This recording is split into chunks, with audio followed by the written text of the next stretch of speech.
How to add text in edits. In this video, I'm going to show you how you can add text. First of all, open the application.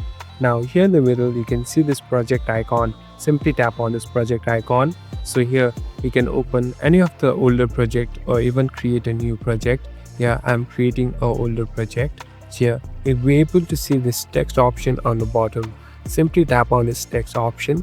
So as you can see, this is the text and these are the text option. So type anything that you want and here it will pop up. Here you'll be able to see different color option and fonts option too. So you can select the one that you want to input and simply here on the right top tap on done. So as you can see, the text has been inputted here. So you can adjust it and you can even edit it wherever you like. Thank you for watching this video. I hope this video will help you.